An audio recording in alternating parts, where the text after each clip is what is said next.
에베소 3장 20절과 21절만 읽도록 하겠습니다. 우리 가운데서 역사하시는 능력대로 우리가 구하거나 생각하는 모든 것에 더 넘치도록 능히 하실 이에게 교회 안에서와 그리스도 예수 안에서 영광이 대대로 영원 무궁하기를 원하노라. 아멘. 하나님은 우리의 온갖 구하는 것이나 생각하는 것에 더 넘치도록 능히 하실 분이라고 20절에 말합니다. 바울이 에베소 교인들을 위해서 구하고 생각한 것이 16절부터 19절에 나옵니다. 우리가 무엇을 구하고 무엇을 생각해야 하는지도 이 바울의 기도를 통해서 알게 됩니다. 학자마다 구분이 다르지만 저는 여기에 나타난 바울의 기도를 5가지로 구분했습니다. 그 첫 번째가 속사람을 강건하게 해달라는 기도입니다. 속사람은 고린도서 4장 16절, 데살로니가전서 5장 23절에 의하면은 영과 혼입니다. 겉사람은 몸입니다. 영은 사람의 영적인 부분, 혼은 사람의 생각, 감정, 의지, 이것들을 말합니다. 그리스도인은 몸의 건강만이 아니라 속사람의 건강에 더 관심을 가져야만 합니다. 이 속사람은 내주하는 성령의 능력으로 강건해진다고 바울이 말합니다. 우리를 회심시킨 성령의 능력이 계속 우리 안에 있어야만 우리 속사람이 강건해집니다. 대부분 여기에서 그리스도인이 실패하는 것 같습니다. 영적인 삶이란 지속적인 성령의 임재와 능력으로 가능해지는 것입니다. 바울은 에베소 교인들이 이 경험을 하도록 기도한 것입니다. 바울의 두 번째 기도는 그리스도께서 너희 마음에 계시게 해달라는 내용입니다. 16절에 성령의 내주에 이어서 여기서는 그리스도의 내주에 대해서 말하는 것입니다. 그리스도는 믿음으로 말미암아 우리 마음에 거하는 것입니다. 이것은 그리스도를 처음 영접하는 것에 대한 언급이 아닙니다. 그리스도께서 신자들의 마음에 영구적으로 거주하는 경험을 강조합니다. 이런 내용이 갈라디아 2장 20절, 로마서 8장 10절 등에 나옵니다. 헬라어로 거하다라는 뜻의 단어는 카토이케오와 파로이케오가 있습니다. 파로이케오는 일시적으로 손님이나 나그네로 거한다는 뜻입니다. 여행 중에 날이 새고 피곤해지고 그러나 목적지에 이르지 못했을 때 여관에서 하룻밤 머물다 가는 것이 파로이케오입니다. 반면에 목적지 집에 도착해서 영구적으로 또는 오랜 기간 동안 거하는 것이 카토이케오입니다. 오늘 17절 본문에서 사용된 단어 카토이케오는 영구적으로 정착한다라는 뜻입니다. 살림을 차려놓고 자기 집처럼 사는 것을 의미하는 단어입니다. 이 단어는 눌러 앉는다라는 뜻의 영구적인 거주를 의미하는 것으로 누가복음 24장 18절, 히브리 11장 9절에서 사용이 되었습니다.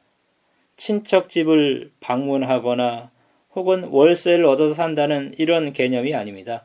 두 발 쭉 뻗고 누우면서 뭐니 해도 내 집이 최고다라고 말할 때 그러한 거처를 의미하는 것입니다.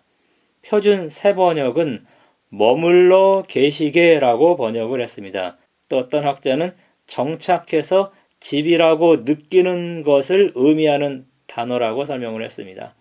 이것은 주인으로 거주한다는 뜻으로 지배하고 다스리는 거함을 나타냅니다. 단순히 그리스도가 우리 마음에 존재한다는 그런 뜻이 아니라요, 우리 마음의 왕자의 자리를 잡고 정착해서 우리를 다스린다라는 뜻입니다. 예수님은 나그네가 아니라 우리 마음에 눌러앉기를 원하십니다. 예수님은 손님이 아니라 우리 삶의 영원한 동반자가 되기를 원합니다. 창세기 5장 22절, 24절, 6장 9절에 보면은 하나님은 그의 백성과 동행했습니다. 출애굽기 25장 8절에 보면은 하나님은 그의 백성과 거했어요. 출애굽기 40장 34절에서 38절에 보면은 하나님은 장막에 거했습니다. 열왕기상 8장 1절에서 11절은 하나님은 성전에 거했다고 말합니다. 신약으로 넘어와서 요한복음 1장 14절에 하나님은 그리스도의 몸에 거했습니다.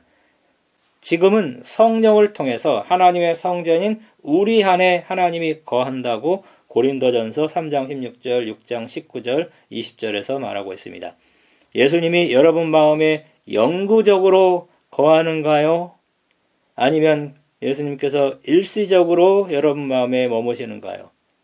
예수님은 성령을 통해서 실제로 우리 마음에 거주하십니다.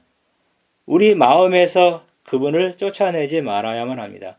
그분이 나의 마음에 정착해서 가정 같은 편안함을 느껴야만 합니다. 바울은 에베소 교인들이 이런 경험을 하도록 기도했습니다. 세 번째 바울의 기도 제목은 에베소 교인들이 사랑 가운데 뿌리가 박히고 터가 굳어지기를 기도했습니다.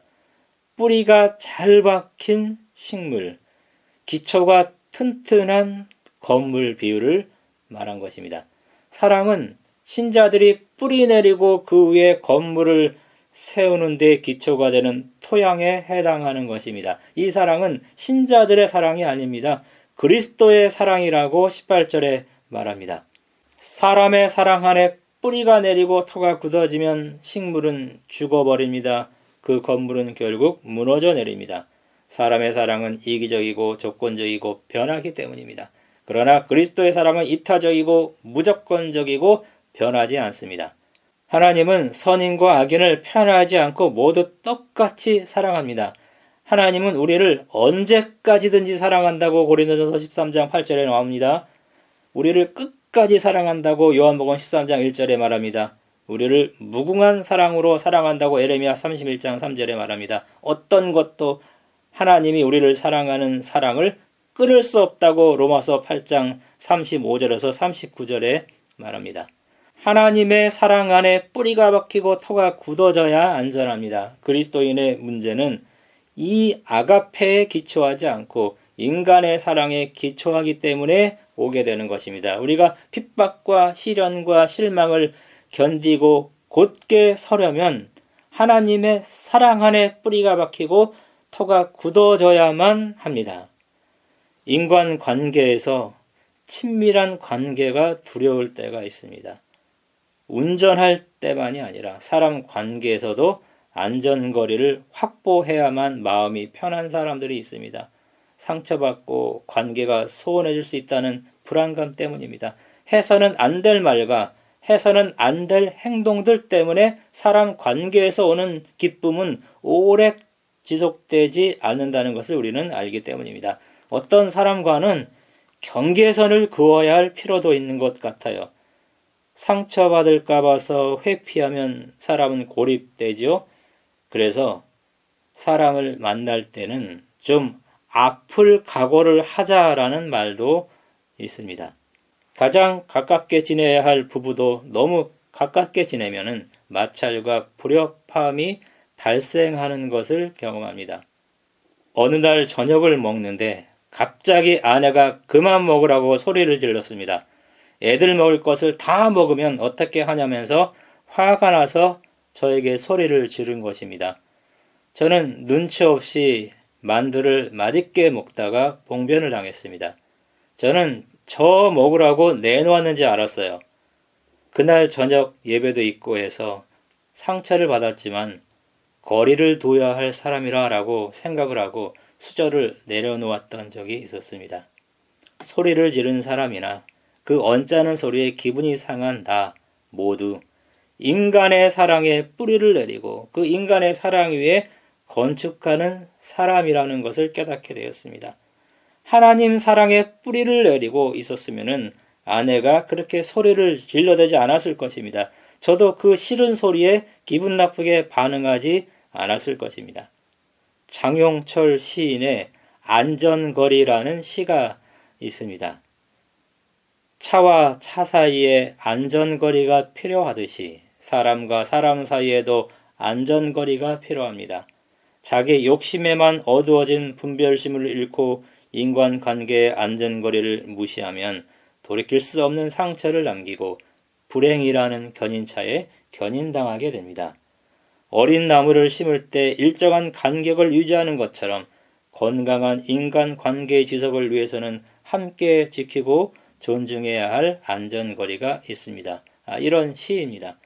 인간관계에서 상처받는 이유가 인간의 사랑에 뿌리를 내리고 있기 때문인 것입니다. 인간의 사랑에 뿌리를 내리고 그 터 위에 집을 건축하는 사람들은 안전거리 확보가 필요합니다. 그러나 그리스도인은 그것을 뛰어넘는 것입니다. 그래서 바울은 하나님의 사랑에 뿌리가 내리고 하나님의 사랑 위에 집을 짓기를 기도한 것입니다. 그래야만 인간관계에서 실족하거나 상처받지 않고 상처 주지 않습니다. 그래야 고난과 어려움을 우리가 이겨낼 수 있는 것입니다. 바울이 에베소 교인들을 위해서 기도한 네 번째 기도 제목은 18절에서 19절 전반부에 나옵니다. 하나님의 사랑을 알아가는 삶을 살게 해달라는 기도입니다. 그 사랑은 지식에 넘치는 그리스도의 사랑입니다. 사람의 지식으로 측량할 수 없는 사랑입니다. 사람의 한계로 다 이해할 수 없는 사랑입니다. 이 사랑의 넓이와 길이와 높이와 깊이를 경험적으로 알아가게 해달라는 기도를 하고 있습니다. 우리는 영원한 세월이 흘러도 하나님의 사랑을 온전히 헤아릴 수는 없을 것입니다. 그 사랑을 깨달아 알아가는 것에 비례해서 우리의 삶의 변화가 올 것입니다.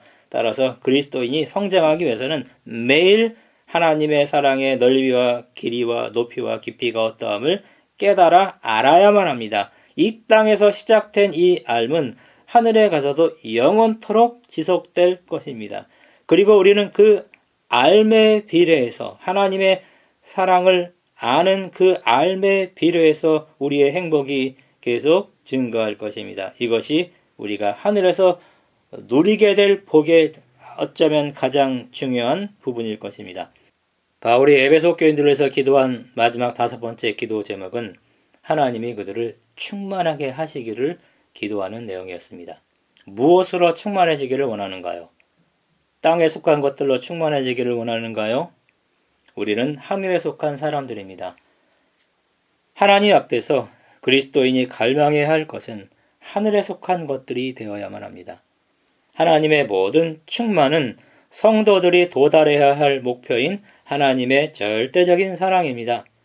이 다섯 번째 기도는 그리스도의 장성한 분량에까지 성장하는 것을 말합니다. 에베소 4장 13절, 15절, 16절, 23절, 24절에 나옵니다.